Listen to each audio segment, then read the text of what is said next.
Formations like these require long hours of intensive drilling and careful judgment. When the troop goes around the corner, the riders on the outside of the turn have to adjust their speed to keep even with the riders on the inside.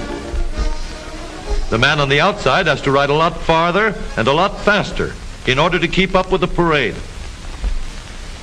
The outside wheels must spin faster than the wheels on the inside because they have a greater distance to travel in the same length of time. When a wagon turns a corner, the wheels can travel at different speeds because each one can turn freely on the axles. And in the early automobiles, the rear wheels turned separately and only one wheel was connected to the engine. But when only one wheel was driven by the engine, it had to do all the work, and it couldn't get a good enough grip on the road to do its job properly. So the one-wheel drive was soon out of date.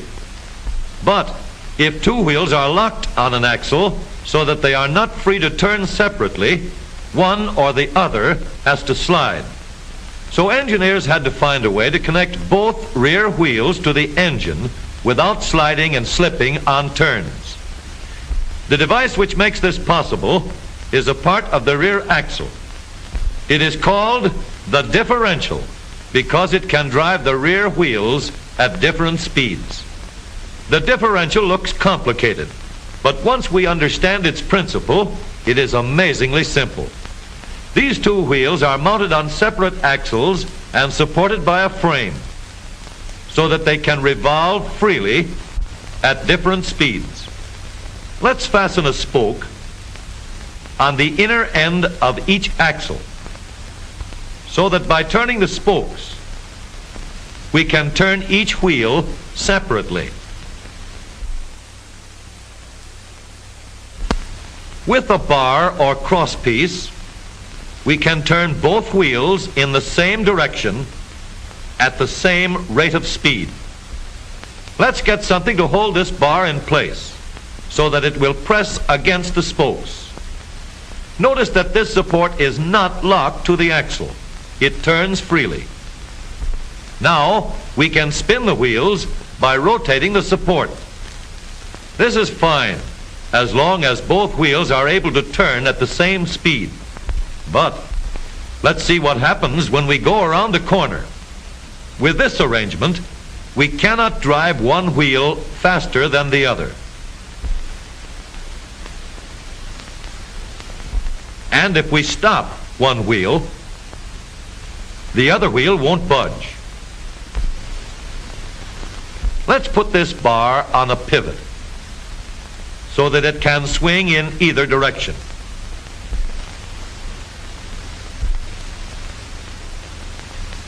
Now, the bar can still turn both wheels at the same speed. And because it pivots, it lets one wheel turn even when the other is stopped. But if turned too far, the bar will swing around until it won't drive the spokes that turn either wheel. We need another crossbar and more spokes to carry on the job. When we stop one wheel, the crossbars will continue to push the spokes of the free wheel around. As long as both wheels are free to turn, the bars do not swing on their pivot and the wheels move at the same speed. Now we have the working principles of a differential. To adapt the model for use in an automobile, we will have to make a few changes. In order to reduce the jerky action caused by wide spaces between the spokes, we will put in more spokes. Further filling in the spaces between the spokes gives steadier, more continuous action, and changing the shape gives firm, constant contact. Now we can make the gears thicker and stronger, and we have differential gears. The edges are cut so that they will fit together more smoothly and silently. And another gear is added to share the work of driving the axles. The principle is the same.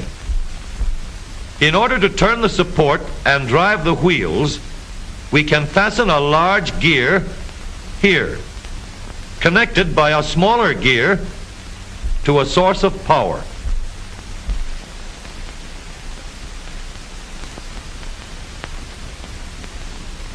Notice that the power is connected to the differential at the center line.